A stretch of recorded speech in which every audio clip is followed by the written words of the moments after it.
What's up, guys? It's another episode of Off the Post, and I'm your host, DJ Redcat Fred Durst.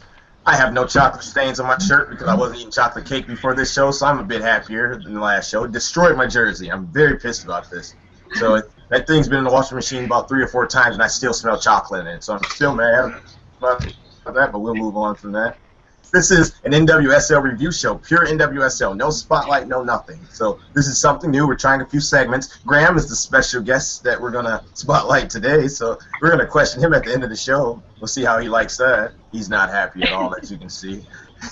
And then we'll go over the review, preview, and then a couple other goofy segments in between.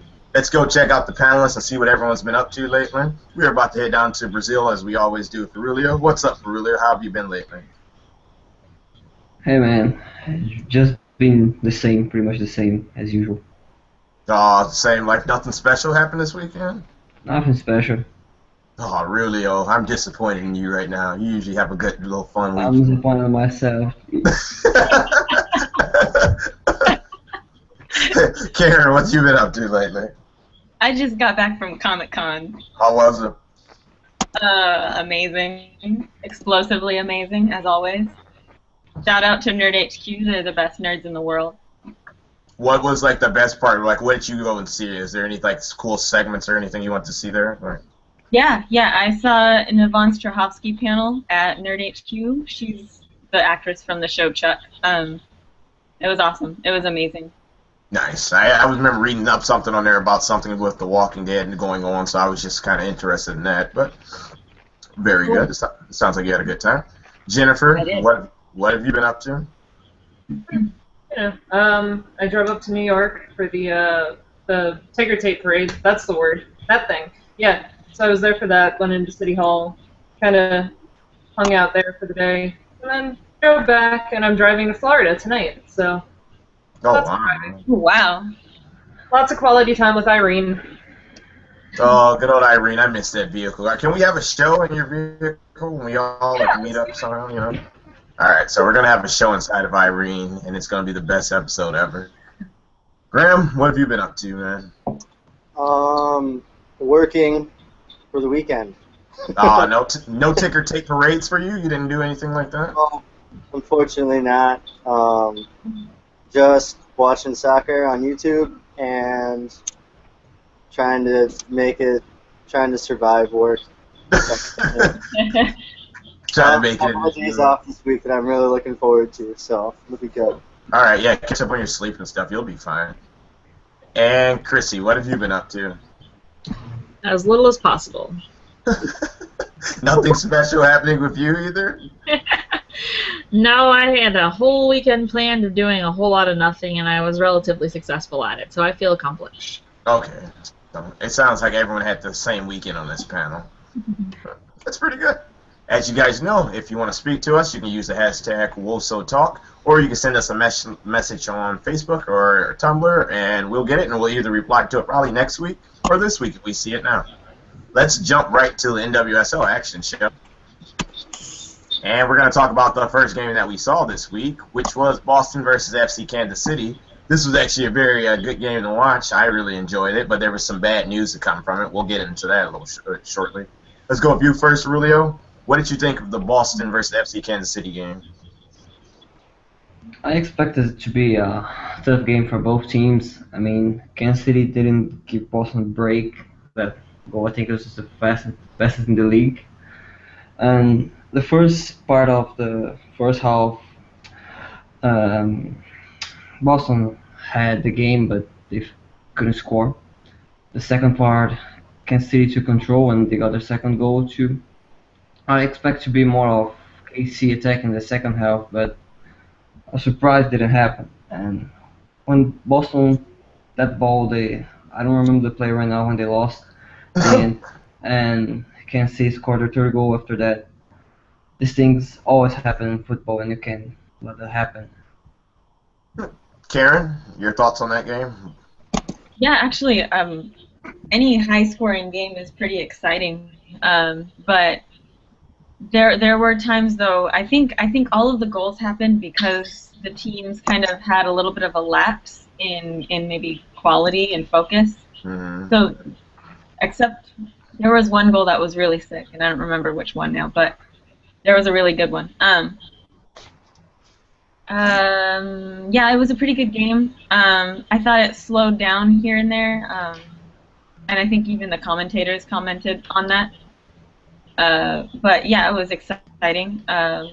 Bummed for Boston because I thought that they could have pulled through and gotten another win against Kansas City. But Groom was on top of it this week, so yeah. Yeah, it was Groom's best performance. I like how in the first 20 seconds they get a goal off of just Timrek and Groom. That great cross from Groom into the box, and then Timrek just does the easy work and tap it in, even though it did take composure. And then there was a few great saves by rolling in and out there.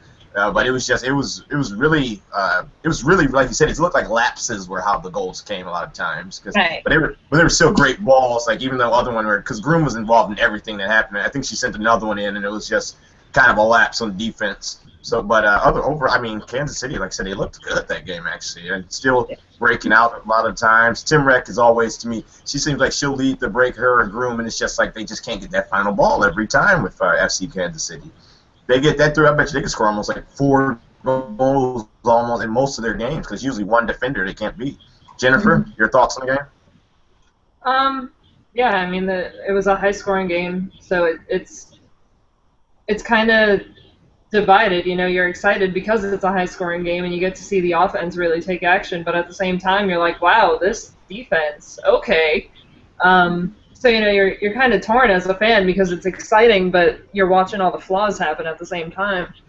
So I think it was Castor's first start for Kansas City, I think. So that was kind of exciting. I always like to see the amateurs get their first professional start. What did you think of Castor's game? Pretty good? Yeah, it was pretty good. Yep.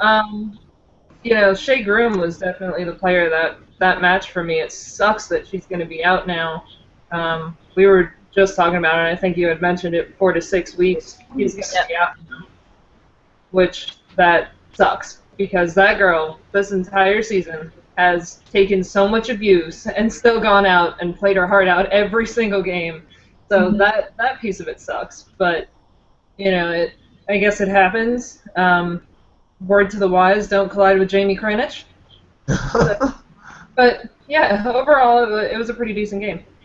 Yeah, and I feel like even with Kranich, she didn't really have a bad game. Just some of those passes where it was like, you know, it was a great pass, and she's like right in the box to whoever, like Timrek, I think it was, who scored the goals. I mean, I think Groom's was a header, was it? Or it was just like, they were kind of tough ones to stop, but some great passes that really set those up. Graham, what did you think of Boston in that game, actually? Boston, it was a very exciting game, really. I would like Cameron saying, I would just be excited would have been exciting to see them pull it off. They're just a team that, they're sort of, you just never know what you're going to get right now. They're very sporadic to me. Or it's show up, they're going to play a really good game and it's going to be really exciting, and then other games they don't show up and it's just a blowout. So it was really nice to see them show up against a very strong Kansas City side and put on a really good show. Sounding like a broken record, but Shea Groom played a phenomenal game with 2 assists and a goal. Yep. But for her to go off on crutches after the game-winning goal and is now out for 6 weeks, it's just heartbreaking. I mean, I guess a good way to go out, but you don't want to see a player go out ever. So. Yeah, it was just disappointing because everything Shea Groom was doing that game, she had great movement, great passes. She was involved, like I said, in each of the 3 goals, and just for her to get hurt in that game was disappointing because I felt it could have skyrocketed her season even more, and she could have really had a breakout. So very disappointing.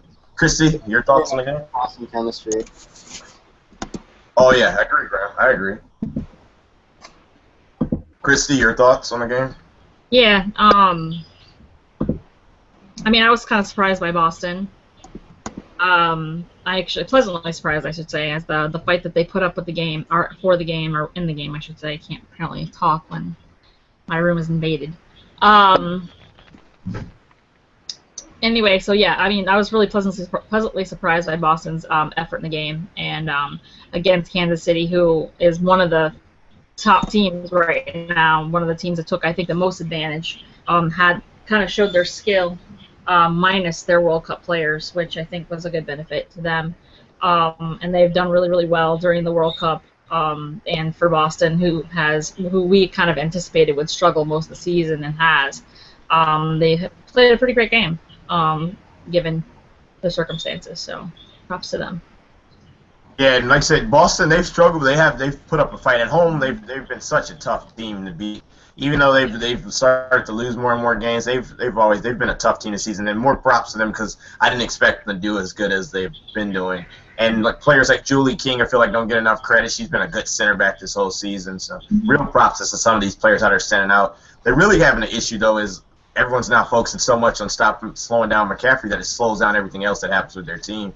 Muse gets a lot of shots, but it's still McCaffrey was getting them going in the early part of the season, and now people know the focus on her because she's probably the best player by far. But we'll see what happens.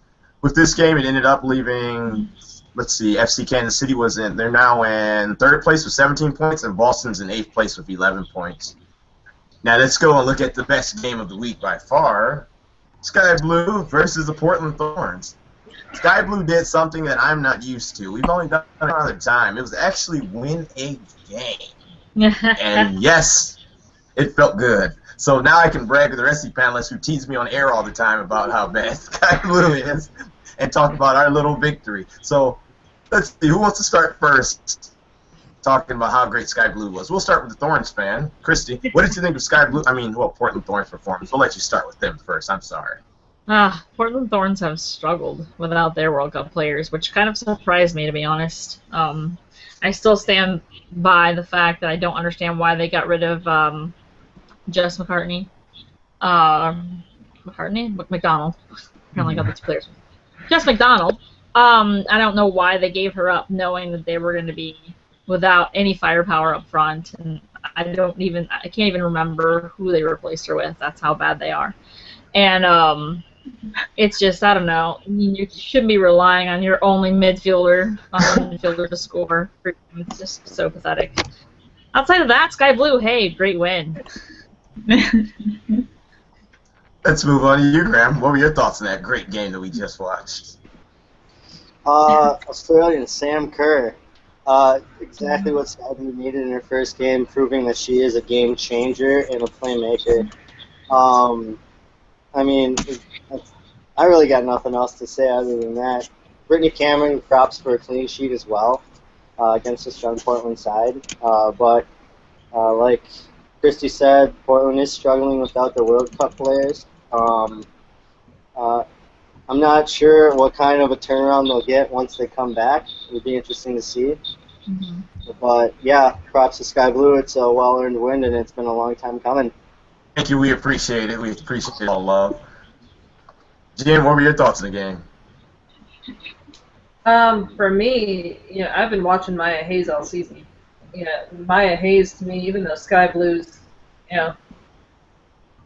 not the best placement on the table right now, I have been watching Maya Hayes all season. She's definitely been one of my top players, and that cross to Sam Kerr was absolutely beautiful. So full credit to Sam Kerr for that goal, but I got to give some props to Maya Hayes on that one. That was a gorgeous cross. So Portland they played horribly. They really did, and Sky Blue stepped up and took advantage of that. So way to go, Sky Blue! You finally got DJ something to cheer about. Finally, it's been long enough. Now for me to brag a little bit. We had better build-up play, actually. We weren't just kicking the ball forward to Nadia and Neem and hoping for the best with her taking 1-on-4. You can see the impact occur, like you guys were saying, immediately and forward. Forward already looks great on the team, and they already got team chemistry, those two.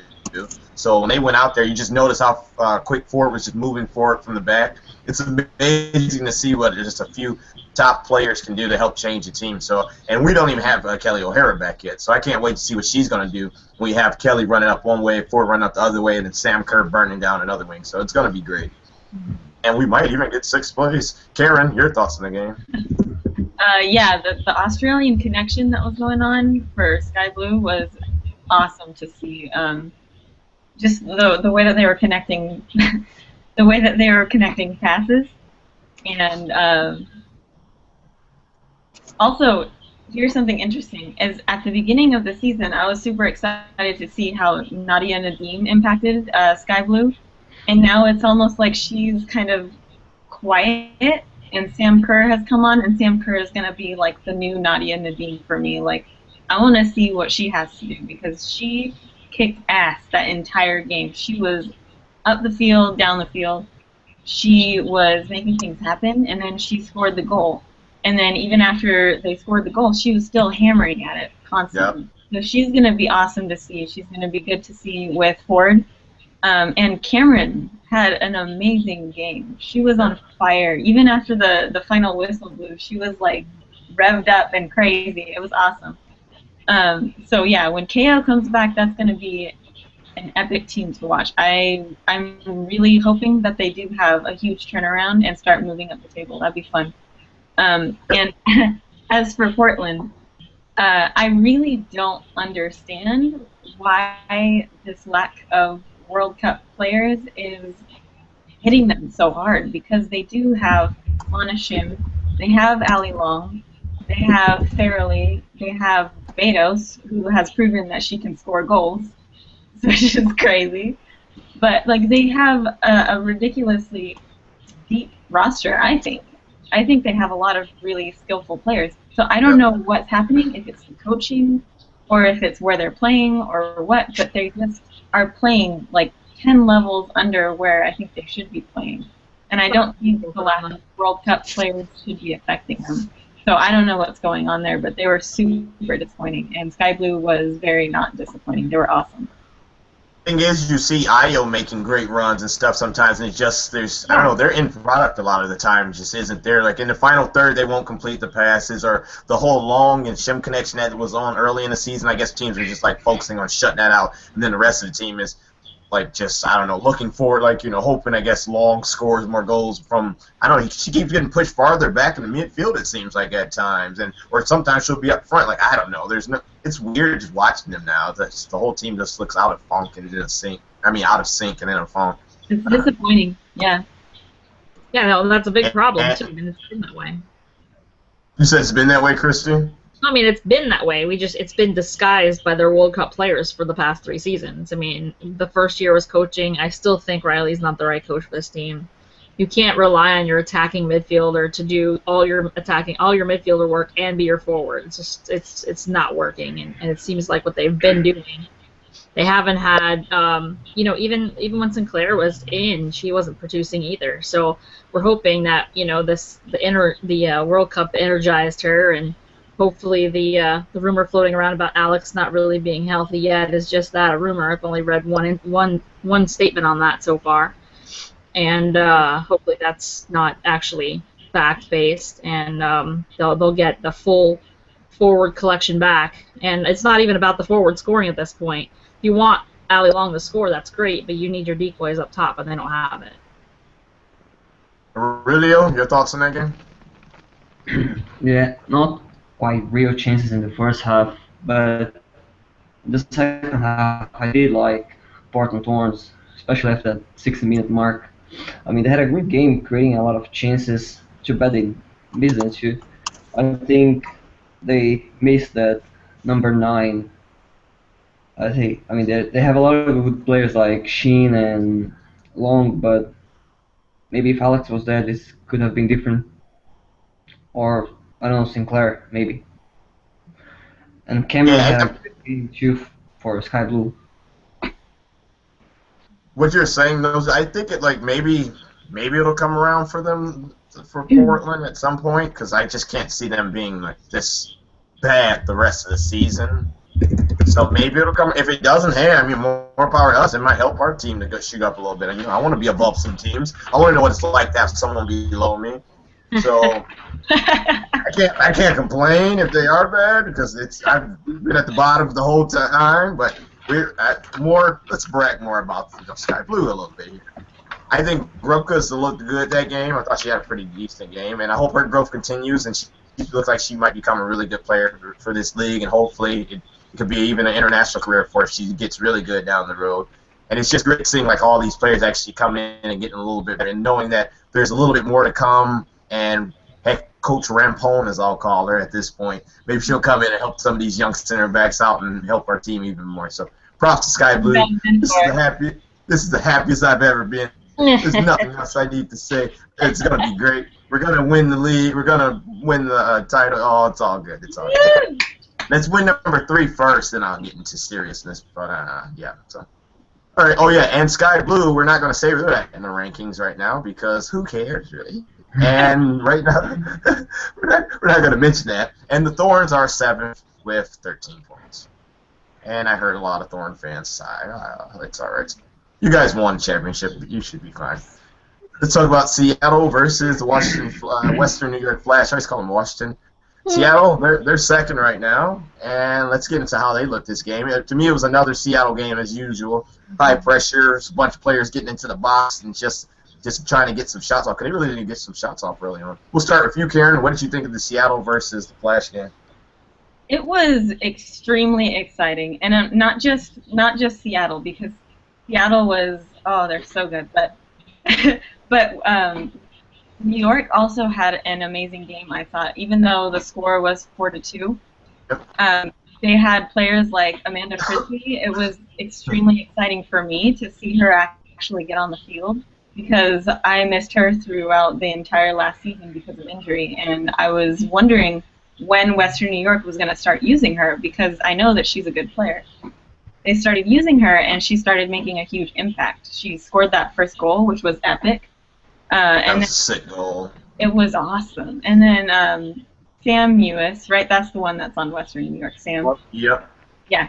She also had a really good game, too. And I think just in general, it was just an exciting game because both teams were bringing it. It was a really physical game. Fishluck, as always, was on the ground like 100% of the time. She's always getting hurt, getting bashed, going head first into other players. I don't even know. And then she scored a goal because she's a dragon. And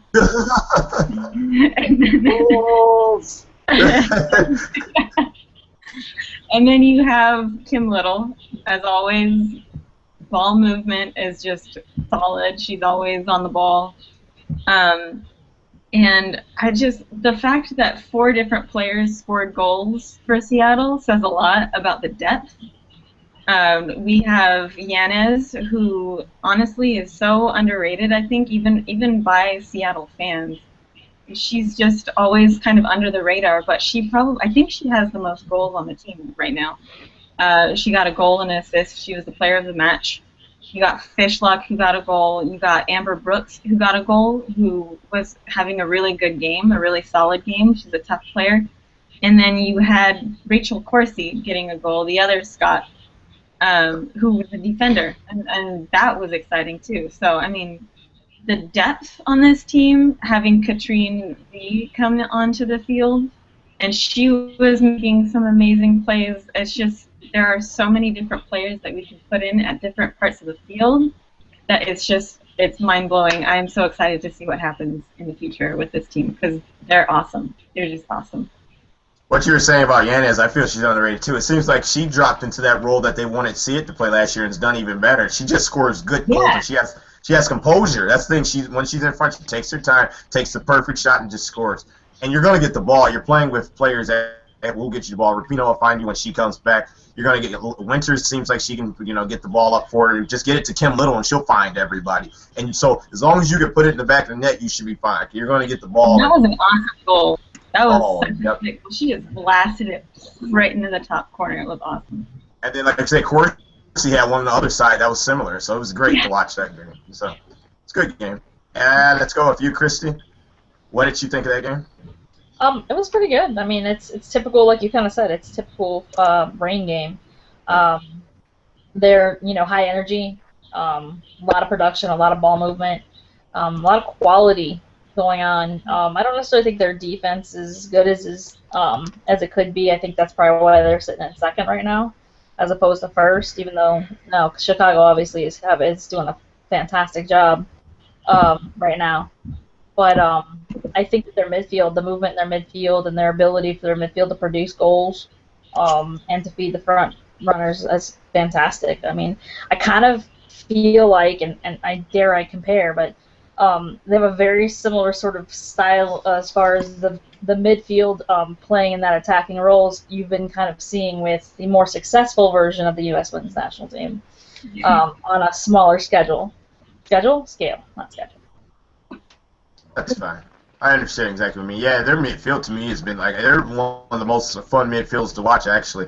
There's a player that can play every type of role. You got Fishlock who will be box to box. You got Little who's great at attacking. You got Winters who will play defensively, and whoever else they want to throw in there, it seems like gets the job done. So they're an exciting midfield to watch. That's why it's one of my favorite teams to watch. But also, let's talk about the Flash a little bit. They're a team that hasn't backed down from anyone to be as young as they are, and Sam Mewis has just fit right in and has done a great job, I thought. She's been better than I think a lot of us expected, so I've enjoyed watching Sam Mewis because she's actually really like the engine of their midfield, and who would have thought that for a young player?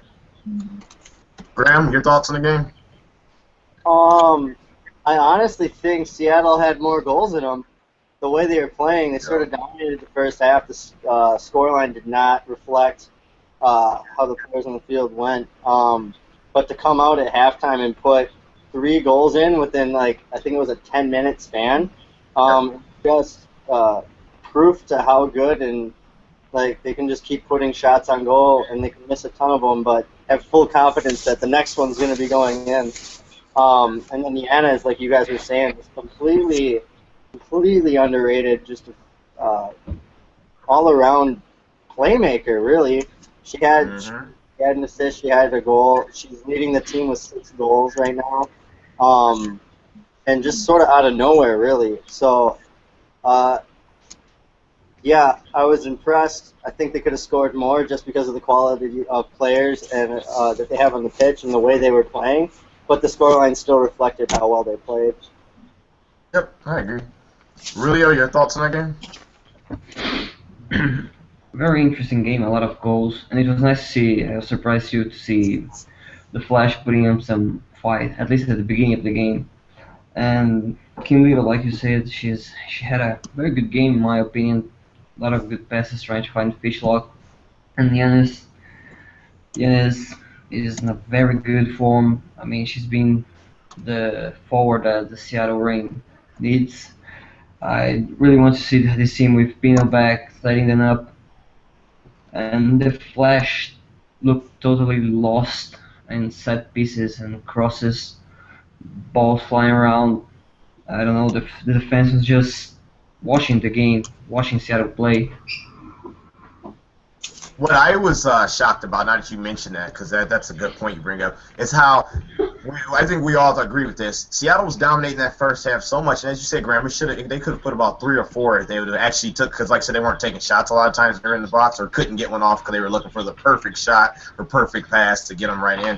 That I was shocked that the scoreline was 1-0 going into halftime because that ball lobbed into the air by Mewis, and then Frisbee with that sweet diving header, and I was just like, this score doesn't represent what we're watching right now. And then it was like Seattle scored once. Then 3 minutes later they scored again. Then Amber Brooks is getting a header. Then it's just like then they just start scoring. He was like, well, they got all the attacking options, and they were attacking. They just needed to get some shots off. And then you seen like I said, basically it was a scoreline that fit what we were watching on the field. Because if the Flash would have held that game off, we would have all been like, Seattle dominated, but the Flash somehow managed to get a random win out of it. Yeah. And Jen, do you have any more thoughts on that game? Yeah, I'm gonna be that guy. I feel like I'm talking about England again. Oh my God. I know. But someone's got to bring it up. That's fine. To me, I feel like that scoreline should have been actually in favor of Western New York. And here's why. Here's why. I have reasons. That first goal, to me, from Seattle looked offside. It did. I'm not going to lie. It looked outside. The second one came off of a bad clearance from Western New York. And then the third one, I think it was that corner kick from over on the right flank. And literally, no Western New York player except the first one got anything on that. It was literally just straight through the box, right into the net. Fishlock's goal was beautiful, but the first 3 to me were more flaws in Western New York than they were advantages for Seattle, I think. And that's a big part of what Seattle does is they take advantage of those opportunities. So I feel like if Western New York had been able to keep up and keep the same pace they had in that first half, those goals wouldn't have happened. So that's kind of my take on it. Seattle did play brilliantly, but I think it was more a collapse in Western New York than it was, a brilliance from Seattle per se. So I just made all the Western New York fans happy. You're welcome, Flash fans. Now all the Seattle fans hate me. Sorry, guys. You just made an enemy with Karen. There you go. And Seattle, as I said, is in second place with 21 points now. The Flash are still sitting pretty good in fifth place with 14 points in that muddy middle of the NWSL table. Our game of the week, guys, was Dash versus Chicago Red Stars. It's actually a pretty good game to watch. I enjoyed it. It's always those two different styles because, to me, though, it looks like Chicago Red Stars can play both. They can play as a counterattacking team, really get out and go. They're really good at holding possession. That's one of their best things about watching them. You know they're going to hold possession. You know the Dash, as remember Stephanie Oaks said one time when she was on, they're going to lob it forward and pray that those forwards get behind it and take off. And then you just have three. You have McDonald in the middle and maybe Ojai and is it McCarty, I believe, or and just running after the balls and just trying to cross them into their forward. So this is why it's always fun to watch these two teams play. We'll start with you first, Graham. What was your thoughts on the game? Here we go. I'm going to start off with, unlike a majority of other teams in the league, the Red Stars have gone 4-1-2 without their World Cup counterparts. They're so deep as a team, and as soon as the World Cup players come back, I think they're going to take off without a hitch. Honestly, I really don't think there's any. I mean, we can play with anybody in that team, and I think we're at a whole nother level. Not to be on a high horse here, but just the level of the product that they're putting on the field and the storylines afterwards is showing for it. I credit a lot. I credit yesterday's win to Motts, actually. She played an insane game, running down the flanks and getting balls in.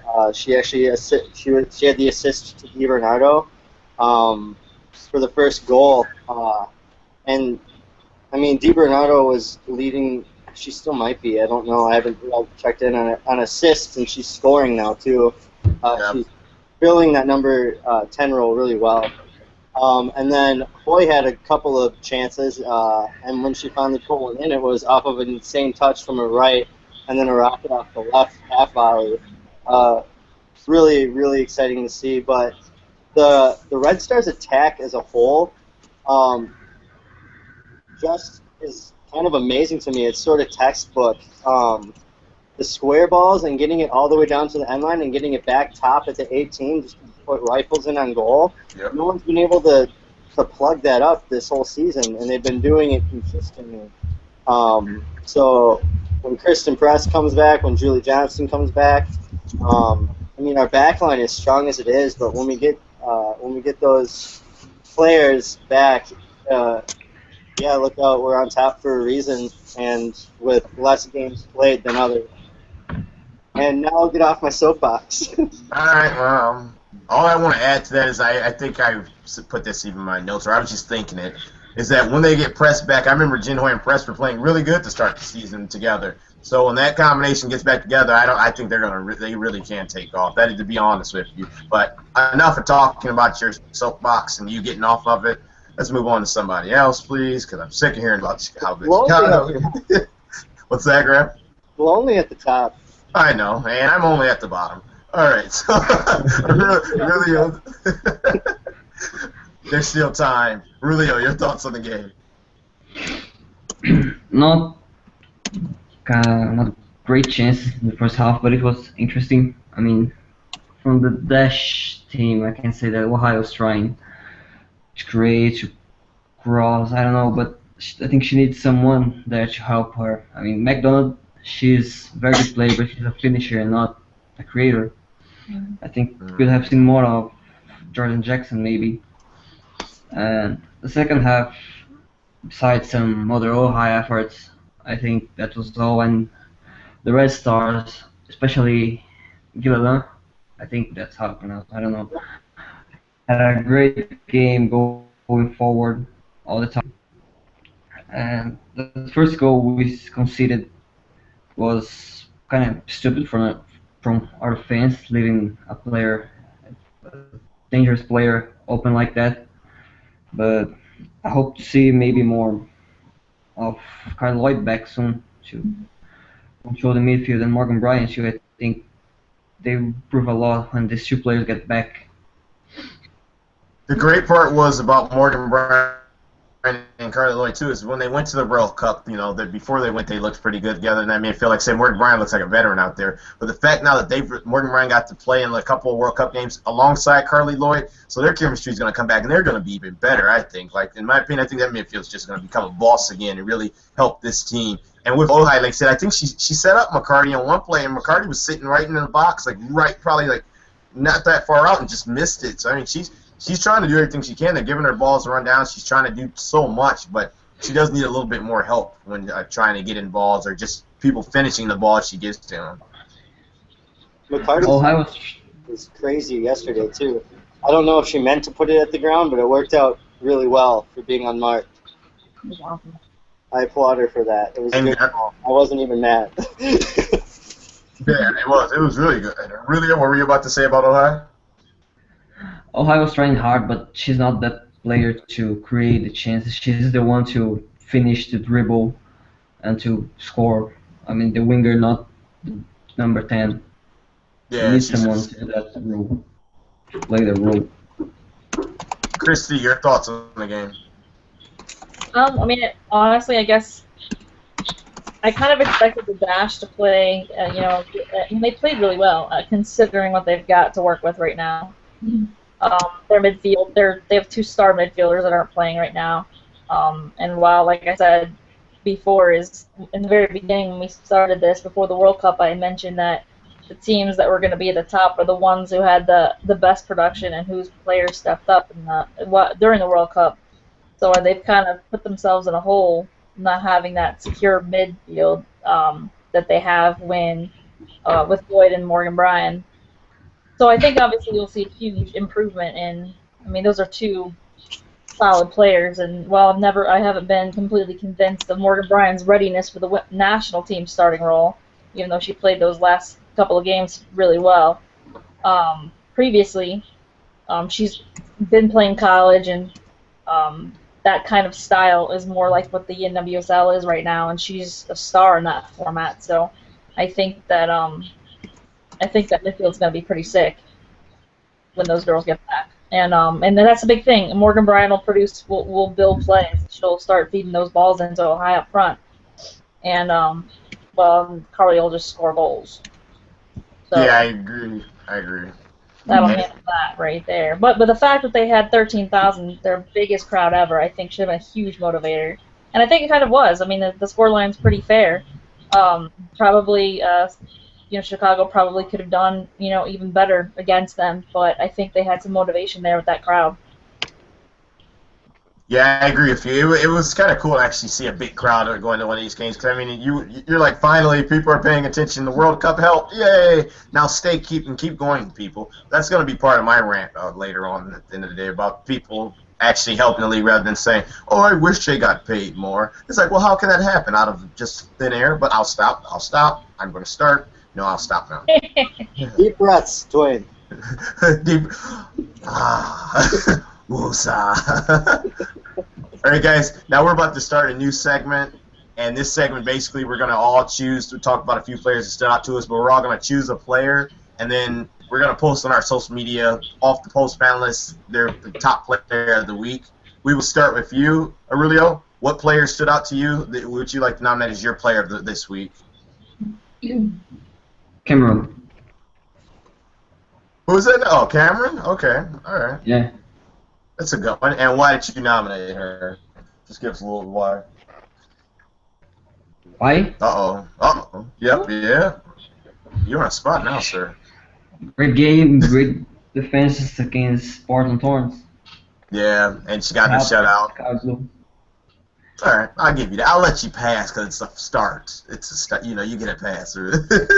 Karen, who would you nominate this week to be your player of the week? No surprise. I'm gonna say my player of the week was Jess Fishlock.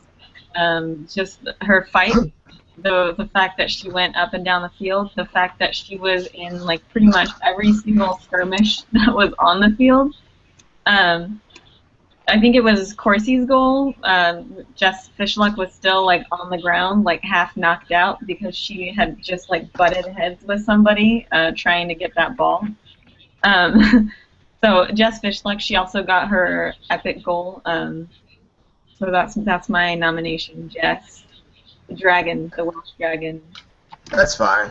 And if you guys didn't notice, so some of you guys what I was looking at, I'm going to write down every once so we can post on our social media so everyone can see, and you guys can debate it with us. It'll be cool. Jennifer, no Spirit played this week, so you can't put up Loman. So now you have to give us someone that you thought that stood out other than Loman. Wait, can I just say Loman anyway? She had a great week. Yeah. I'm pretty sure she went out dancing a couple of nights ago. Great week. Okay, there you go. Good job. Good job, Loman. Yeah. No, I'm gonna say Amanda Frisbee. Okay. Yeah. She has played brilliantly, absolutely brilliantly, since Western New York put her on the field. That goal was coming for her. That was absolutely well deserved, and it was brilliant. So I'm going Amanda Frisbee. Nice. Okay, Graham, which Chicago Red Star is it? If I were to go Red Star, I'd say Mott's, but I'm actually going to go with Yanis. Nice. Good job, sir. Good job. I'm not going to be overly biased, but hey, Mott's. Good job. So Graham, not even on the first time where we're doing this segment, you're not going to go Chicago Red Star to throw them on our team right now? What up? You're not going to throw a Chicago Red Star on the team, on this little team right now? The first time we do this segment, I mean, you can do this right now and put a Red Star on there. No Red Star. No. All right. Well, you could have been biased like everyone else. I feel bad. All right, Christy. What I'm my thorn? own person. Don't tell me how to live my life. You're not my dad. You're not my daddy. Christy, who are you nominating this week to be your player that stood out? Well, I mean, I think when your team can't even put a goal up, I can't exactly nominate somebody on that team. So, actually, I'm gonna go with Groom. I think the poor girl with the goals and assist, a goal and assist, and a broken foot to leave the game on deserves a little bit of nomination for that. That's some effort right there and then end up kind of out for a while. I'm gonna give her the props on that one. Yeah, I agree. Groom was actually the player I had chosen. I thought she had an amazing game. Like I said, to me, it was her best game of the season by far. The fact that she ended up getting hurt sucked, but I guess if I'm going to be a homer, let's go with Caitlin Ford. I liked what she did. I mean, we could go Sam Kerr easily, but let's go with a defender. I'm going to give a defense some love. I'm going with Ford. So Ford for me. Yes, I'm homering it. I don't care. It's the only time Sky Blue can win at something, right? Well, I would nominate Team of the Week to be Sky Blue for their win. There you go. Thank you. I appreciate it, you guys. You make me feel so much better about myself. All right, guys, let's talk about the fixtures for the rest of the week. We're going to start with you first, Aurelio. Boston Breakers versus Chicago Red Stars. This should be a nice, interesting picture. What should we be looking for in that game, Aurelio? I think Chicago Red Stars will dominate the game, especially with Chen Hoy. Should be very interesting one to watch. Karen, your thoughts on that game? What should we look for? The Red Stars versus Boston. Yep. That is going to be really interesting because, like Graham said before, Boston is so they're like a roller coaster. You don't know what you're going to get every single week. So who knows? Maybe they can beat Chicago in this like amazing performance that comes out of nowhere. But I think probably Chicago Red Stars are going to pull through. I think that's Kristen Press is going to be back. Johnston is going to be back. I'm expecting both of them to be on the field. And so that's going to be a pretty big boost for them on top of what they already have. So I'm guessing that the Red Stars are gonna win, probably, most What- likely. What is your score? Because I'm going to go back to you, Rulio. We're going to give scores. What's your score prediction? Man, I'm gonna say Chicago wins 2-1. Oh, she didn't sound confident about it. Oh. Rulio score prediction. 3-0 Chicago. You said 3-0? Yeah, 3-0 Chicago Red Stars. Oh, nice. Okay. Jennifer, what do you think we should expect? And give us a score. Yeah, I'm expecting Chicago to definitely take off with their cup players, not only with JJ coming back on the field, Pressy coming back on the field, but looking at like Abby Urseg coming back, looking at KK getting back in between the posts.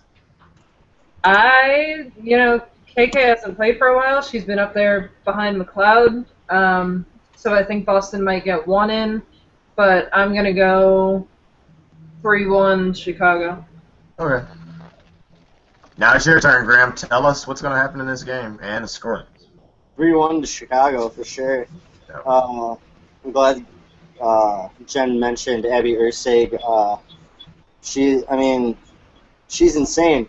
New Zealand Kiwi back there on the back line, and then having JJ coming back after playing like a veteran and arguably one of the most valuable players from the U.S. team in that tournament.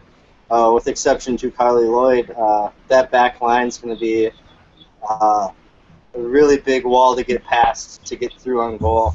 So I don't know if KK is going to be starting though. I would assume so, but Dalton's been doing really well back there too. So that's going to be a toss-up for me. I'm not leaning one way or the other. Both of them are great keepers, but I'll be. It's a dark horse for me who's going to be starting. So, but yeah, Red Stars over Boston every day of the week. Yeah, I think that's going to be probably unanimous. Christy, do you think Boston has a chance? Not in theory, no. However, it's hard to say. I mean, it could go either way. When you get these World Cup players back, your assumption is they've been playing in the World Cup, they're doing their thing. And that they're just going to come right in and just take right over. But, you're coming into a CRS starting 11 that's been playing together for the past 5 weeks or so. And you're going to pull two players that have been in the regular lineup, and you're going to put two players that haven't been playing with each other with this team in several weeks. So I think you have a hiccup if you're going to jump them and start them right away, which I think if they're ready to play, you kind of have to. And so that said, I don't think it's going to be a steamroll. Just for the fact that Press and Johnston getting back in the swing of working with the players standing next to them on the field. So, but I would say 2-1 Chicago. Yeah, for me, I'm feeling. I guess I feel the same way as everyone else. Really, how this game's gonna go. Boston, they've been a tough team all season, but now you're dealing with a different beast with Chicago, who's just looked good and consistent in every game they play. And against the bad teams against Chicago, I've really struggled against Chicago. I would know because we lost 3-0 to them. I see Chicago taking this one 2-0. If the national teamers are in there, I feel like you'll see the chemistry start to develop the longer they play in that game with them, because I think that Press-Hoy connection to me was so fun to watch. I can't wait to see that really start to kick back off again. So I think it'll be 2-0. Boston, they might get a Skype goal and make it 2-1, but I really don't see Boston standing much of a chance in this game. Let's talk about I think this is going to be, actually, we're going to vote this our game of the week for sure, so we'll really dive in depth with this one. Spirit versus Reign. This is going to be a real fun one to watch. We'll start with our Reign fan first. How about Jen Carl? What do you think is going to happen in that game? I'm so stoked for this game. I am so excited for this game on Saturday, and then the show to follow up with it. It's going to be awesome. But yeah, we will also have our national team players back. And, we're looking at not just getting Allie Krieger, who was 1/4 of our brick wall, but also getting Akobe in there, getting Franny Ordega back, getting a lot of our new players in for the first time. So that'll be really exciting to see our new signings. I don't know that they'll start. They might come in as subs, but Akobe and Ordega play together on the Nigerian team, so they already have the chemistry up front, and they have the speed to match done. That being said, Seattle's getting Hope back, who did play the entire World Cup. So we're going to have to be on our toes with her. We're going to have to be on our toes with Seattle's back line. I don't really expect a high-scoring game, but I love my team, so I'm going 2-1 Washington. Nice. All right, now let's go over to Karen. Your thoughts and scoreboard. Okay. I am super excited for it as well. I think Seattle and Washington, whenever they face each other, there's always an epic game. A lot of push and pull every single game. It's always on the edge of your seat stuff, so I'm super excited about it, no matter who wins. But I'm excited to see Hope and Rapinoe come back in against Washington, and facing like Krieger, Harris coming back in, the new signings like Jen was just talking about. What's really going to be interesting for me is watching Hope with that back line, because I love Kottmeyer. She is an amazing goalkeeper, and she has an amazing mentor in Hope Solo. But I think once Hope comes back and she has that back line in front of her, I think that she's probably going to maybe do a better job, I guess, leading them the way that she did with the back line in the U.S. women's national team. I think that you might see a little bit of a difference because, like everybody's been saying, the defense for Seattle hasn't been as good as the midfield and the offense. So I want to see that improve, and I think Hope can do that. So that'll be interesting, and I want to see what Crystal Dunn does against Seattle as well, because I think they kind of stifled her the last time they played against each other. So it'll be interesting to see what happens there. Scoreboard? I think 2-1 Seattle. Alright, so you did what I expected. Alrighty. Rulio, what do you think is going to happen in this game? And give me a score, sir. I think it's going to be nice to see Pino back for this team, like I said earlier. I want to see them playing together again. It's going to be a tough one for Washington. I don't think both teams have a chance in this game. It will be a close one, but I think the Rain will get this one 2-1. Traitor. The 2-1? Alright, sounds good, sounds good. I think you're making friends now. Yep, Aurelio's making friends as we know it. Christy, your thoughts on the game? I think it's going to be an interesting game. I think they match up well, the two teams. I think getting Pino back obviously is going to be nice. Hope and goal is going to be nice. I think Harris is going to be a little rusty. That said, I'm actually going to take Washington in this one. 2-1. Nice. Okay, so everyone thinks it's still going to be kind of close. And now, Graham, you have to be like you're going to have to like break the tie right here. All right. I'm gonna go 3-1 Seattle. Peter Evans and Little are gonna get goals. Don is gonna get a goal. Jen is not happy with me. It's not. She's not happy at all right now. I am. So, Yeah, you're Karen. all right, Graham. Yanis is gonna continue her scoring.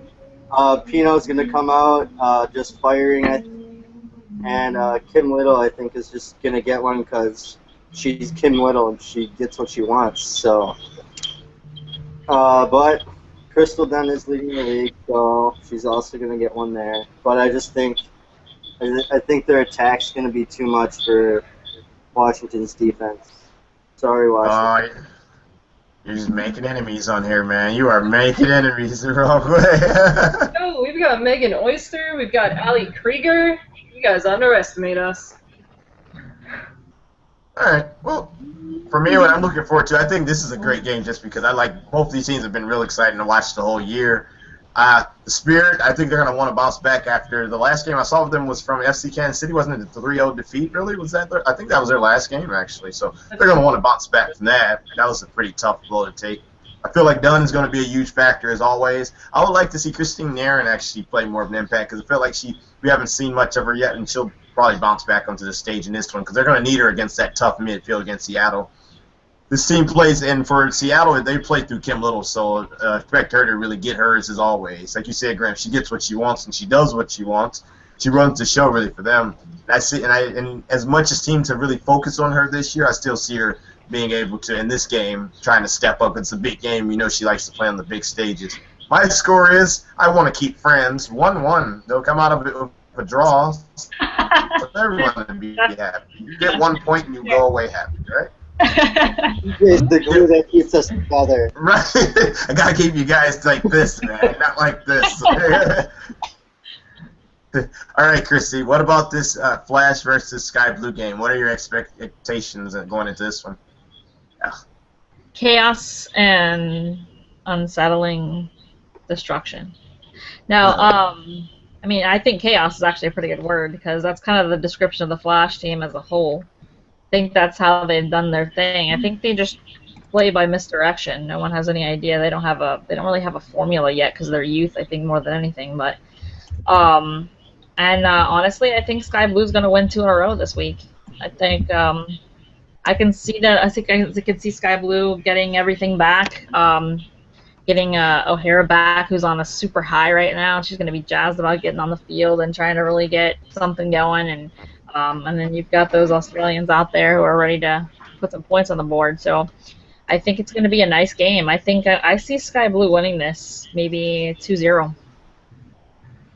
I'll take it. I like that. I like that a lot.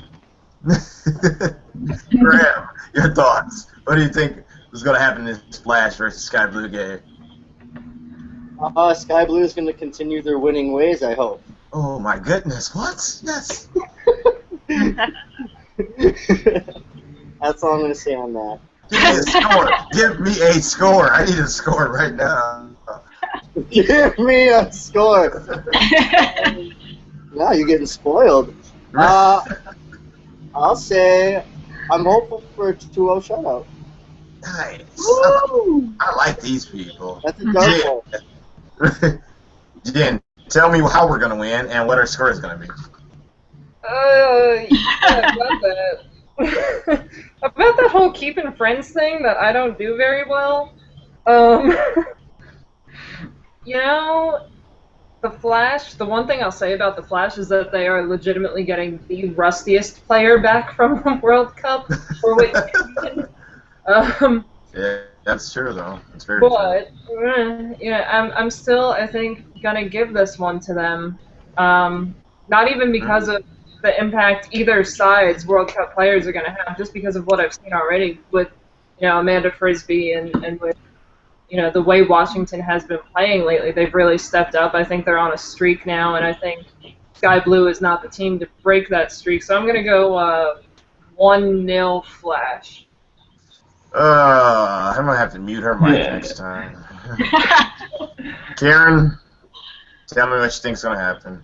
I think it's going to end up a tie, probably 1-1 or maybe 2-2. I think the Flash is going to come out like Jen said with Frisbee. I think with Mewis, and with a lot of their youth players who have really been stepping up.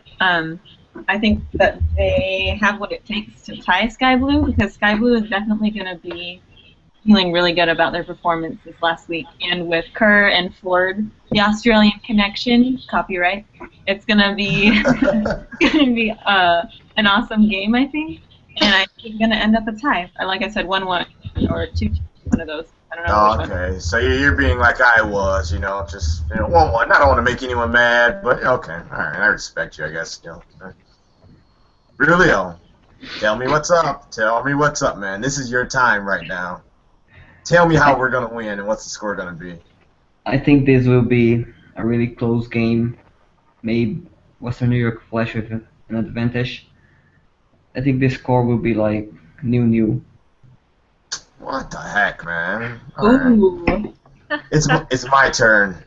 So this is what's going to happen in this game, and I'm going to tell you exactly. Sam Kerr is going to score 3, Kelly O'Hara is going to score 10, and Caitlin Ford is going to get a header. So we're going to win this game 14-0, and we're going to get a shutout. I'm sticking by that goal. I mean, sticking by that. That's only 12 goals. I'm sticking by that prediction 14-0. We are going to win a game and get 3 points. So that is all. We will see if I'm right next week. You know, hey, I'm happy. If not, then well, I haven't been right about Sky Blue. You need to go buy a lottery ticket. I'm writing his numbers down. 7, 22, 38. All right, guys, let's get into the Graham segment, as we'll call it. This is our first time where we want you guys to actually get to know some of our panelists, since you'll be seeing these faces the rest of the NWSL season. So this week we decided to pick on Graham, and we're going to butcher him, batter him, and bombard him with a ton of questions to get to know Graham a little bit more. So this segment is called Get to Know Your Panelists. All right, then. Graham... We will start with Jen first, because Jen has some questions. Jen, give us a question. Give a question to Graham. Let's hear his answer right now, so people can get to know him better. All right. Graham, my question for you is, let me see. If you were an animal, what would you be and why? I'd be a cheetah because I like to go fast. All right, good. That's actually a good answer. Than everybody else. Nice. Karen, now you have an answer. You have a question for Graham? Yeah. If you could be any planet in the entire solar system, which planet would you be? This is going out on a limb. I'm going to be Pluto because I'm underestimated. That is a smooth line to use at a bar. Nice. All right. That's messed up, right? Christy, question for Graham. All right, this one's going to take some thinking, Graham. Are you ready? Do it. You could field any 11 players in the world to make a super team. Who would it be? Ooh. Oh, man. Neymar's on it for sure. Messi's on it for sure. Zlatan.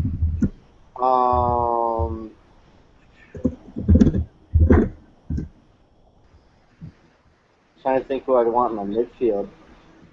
Remember, this team is going to go face the aliens and save the world. Is this Space Jam of soccer? Yeah, the Samsung 11. Oh man. No pressure, Graham. Yeah, no pressure. Wait, can I use men and women? Absolutely. Sweet. It's super team. Yeah. Why not co-ed? What? I like The aliens are unisex, so you can use both.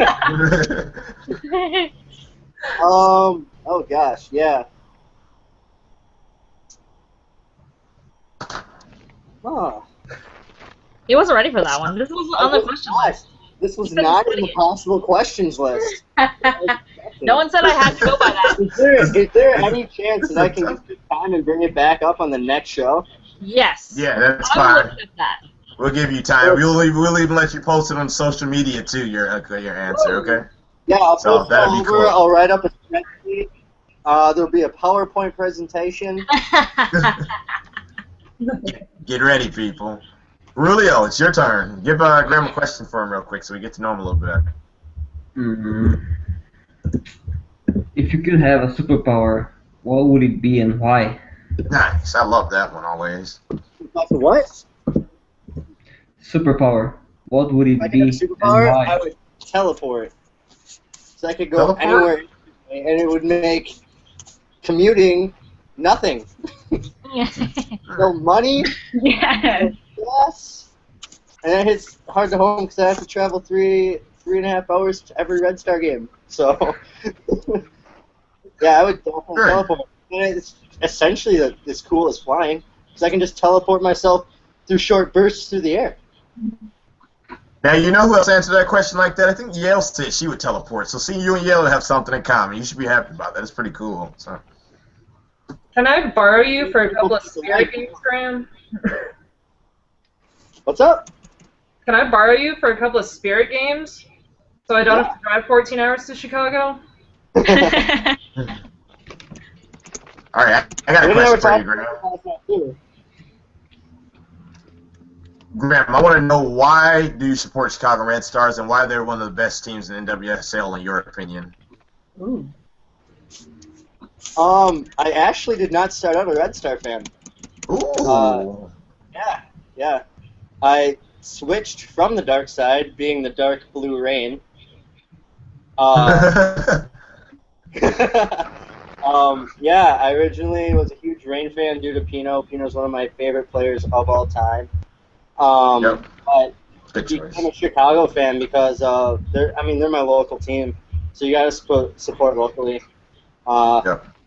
I mean, even in the hard times of just getting bumped on that bubble out of the playoffs and not making the playoffs, and now just being king of the castle, it's great.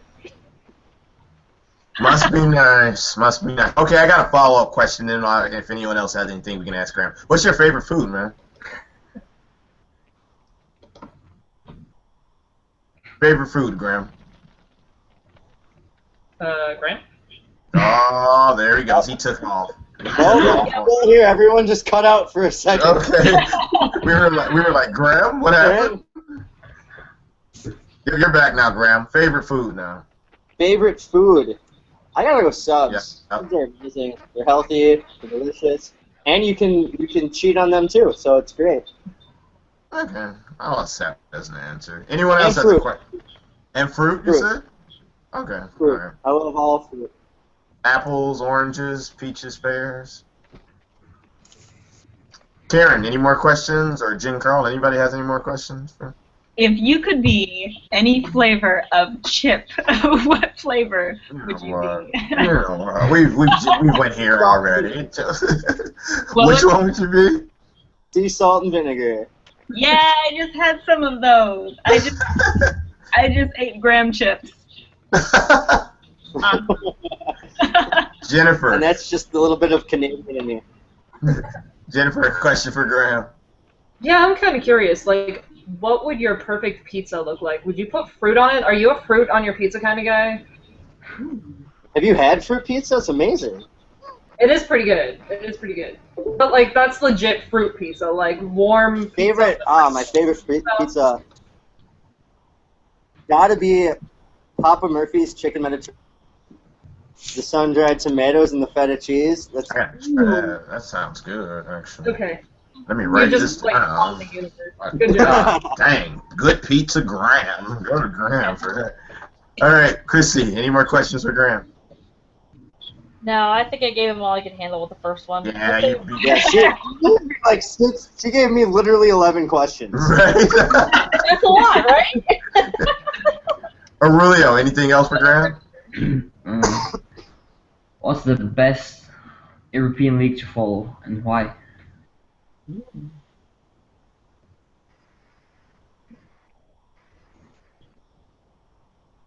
Is he frozen again? I'm sorry, you cut out.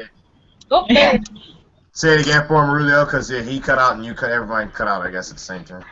The best European league to follow and why? Yes, what best Euro leagues do you follow? The Prem for sure. I mean, that's a no-brainer. Yeah. League One is great too. Okay. I'm a big Lyon fan. Nice. I like them too. Nice. Good yeah. choice. Boy. Alexander Lacazette, man. Woo! Yep. Yeah, Lacazette's the man. Yeah. And then Zlatan, of course. He's great. So PSV. But yeah, I think probably Premier. I'm also a big. I like Eden Hazard a lot, so I like to follow him as well with Chelsea. Good choices. Good, very good choices. All right, guys. I think that segment actually went pretty good. Now it's time for my favorite section, rants, and then we're off on our way. So we learned a lot about Graham. Thank you, Graham, for participating. I think the segment will stay if you guys liked it. I enjoyed it. Let's rant. Rulio, something that that ticked you off this weekend? Go. Lack of money. Oh, yeah. I think we're all mad about that. We can end the rant segment on lack of money. Now, really, what really pissed you off about lack of money? Is it just not having, like, can't find a job, just don't have enough of it? Yeah, can't find a job, and I needed to go out and drink. Need a drink.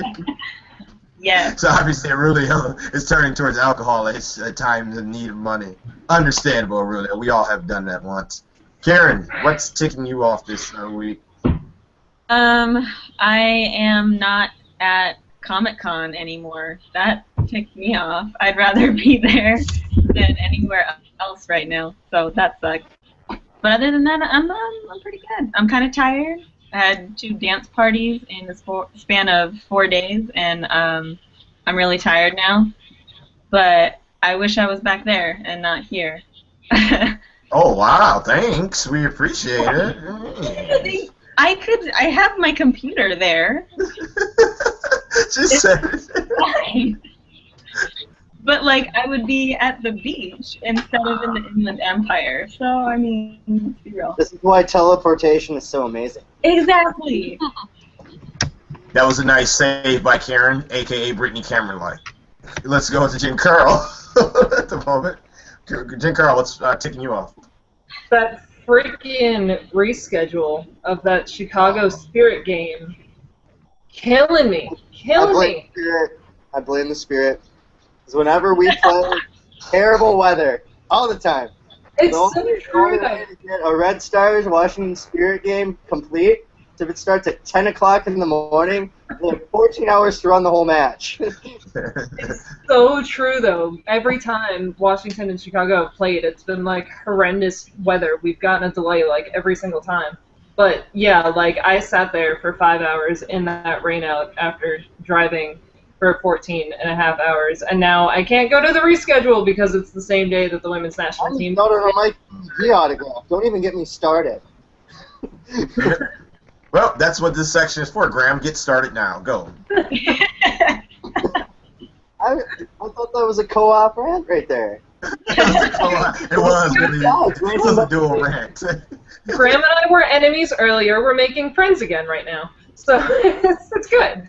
But That's a good segue, though, Dwayne. A good segue. I tried. I mean, you guys did it together, so it was fine, though. It worked. Okay. But, yeah, I didn't understand that either, though, why they put that game on that day of the U.S. Women's National Team game, because I think I guess when the schedule comes out for the whole victory tour, and God willing, fingers crossed, there'll be a Chicago match. Y'all have to come out. All right, so we'll figure that out. Like I said, we're all working. We're trying to work everything out, so we'll see what happens. Christy, any rants, anything that made you unhappy this weekend? Lots of things make me unhappy. Well, Here you go. there you go. Back to I'll narrow it down, I guess. It's fine. I'm just like waiting for it to just go off actually. So all right. So her temper was lower this week. My temper was pretty modified right there. I was pretty laid back, I thought. Okay. So I don't know. I guess the fact that I gotta wait 4 more years for another World Cup, and I found the final to be extremely anticlimactic, considering I was super excited that my team won a freaking World Cup, and I just lost that. I was missing that. I don't know, that down to the last minute excitement that I just love to have in that kind of a game, and it was like over after the first 8 minutes, 10 minutes, and I'm kind of bummed, kind of ranting about the fact that I've got to wait 4 more years to see if I can get something a little more climatic for next time. Okay. Rants. And I guess I will do the rant that I had started a little bit earlier. People, you talk about these people not making a lot of money. You talk about the leagues just not getting enough, and it's just teams folding or bad things happening. Or this is a joke someone sent me last week during the Sky Blue game. Oh, Sky Blue actually have fans. Isn't that amazing, DJ? You know what? we won the game, so I wasn't too happy. I'm mad about it. But it's like things like this. If you really want to help this league grow or something, I heard it on Jen Cooper, who was actually Jen Cooper, who was on with us from the Mix Zone and Keeper Notes. You should check her show. I listen to it every Sunday at 11 a.m. on Yahoo News. A little plug for her. She was talking about, like, or they were saying on the show, if you really want to help the league rather than complaining and saying, dang it, no one's really helping, go buy some tickets and give them to a family that lives there that wants to go that might not or think of going, or donate them somehow. Or like what we're going to do. We're going to do a lot of ticket contests because we want to get people to go to these games and stuff. There's so many ways you can help the league rather than just talking about it and sitting there and being mad about it, and then you're sending your dollar somewhere else. You're going out and spending it on McDonald's or something, or some other $15, and you can send $15 and put it on Twitter. You know, if you tweet stuff out, a lot of people say, yeah, I'll take those tickets. I'll appreciate it. I haven't been to a game. A little 16-year-old girl might go to a game and enjoy it. So, you know, do something. Don't sit. We do too much of sit. And McDonald's is very unhealthy. Correct, Karen? Yeah. Supersize me. That's all you need to know. Right. But that's everything really this week. Is there anything else anyone wants to say? Anyone have any goofy way that they're going to take us out of this episode? Sure, why not? All right, Kristen. Get off again. Bandwagon's fans for 5 minutes. Talk about bandwagon fans for 5 minutes. All right, who wants to Talk start? about some bandwagon fans. Let's talk about people with 23 followers who, like, just joined after watching the World Cup for the first time I've ever seen a soccer game in their whole life, telling me how certain players weren't very good and how they shouldn't have been on the field and they weren't the reason why the team won. And people were just discovered there was a NWSL, like, you know, like now they're going to save it single-handedly. Well, if you're not going to be anything more than a bandwagon fan, then just go back into the shell of what you crawled from before the World Cup started. That's all. Okay, so you're pissed about a couple of things this week, it seems. All right, Graham? I'm going to play devil's advocate to that. Is not the World Cup about growing the game and getting more fans? Oh, yeah, absolutely. It's like freshmen coming into school thinking they're entitled and all that stuff. But they're here. It's what we need. It's what the league needs, what the World Cup needs. It's what the national team needs. Mm-hmm. Yeah, they're annoying little pricks, but we need them. Everyone out there, you're all freshmen bandwagon jumpers. Guess what? When it comes to it, we love you, even though you're annoying. But we need you. We need more of you. So go grab however many of your friends and get them on the bandwagon too. Because eventually they'll get to our level. Hopefully. Yeah. Fingers crossed. It's like most of them just went out and bought their first Carly Lloyd jersey and said, I've watched her for 10 years. She's amazing. You lied. Oh, I don't have a problem with bandwagon fans. I have a problem with them arguing with me about like they know more about the game. That's my only issue with them. Yeah. You have to have them to survive. That. You can put them in your place then. Okay, well, this rant section really did take off this week. I appreciate that. Everyone's ranting away. Well, Jen Carl and Karen are smiling, so I guess they're happy and don't want to rant. And Aurelio is sending a text message. So I will end the show on that note. This is another episode of Off the Post. We will be back next Sunday at 6:30, and we might have a special surprise for you. When anytime I say that, something good's going to happen, or someone's face that might pop up down there that you might know. They might run on fields or something, or there might just be a voice that you hear on a different little podcast. So tune in, and you might see who it's going to be. I'm your host, DJ Red Cap Fred Durst. That's Karen, black cap turned backwards. That's Jen, no cap. That's Graham. That's Aurelio. And that's Christy, ran away temper. And this is another episode of Off the Post. We will catch you guys this Sunday and see you soon. Take care, and everyone wave as usual. Bye-bye.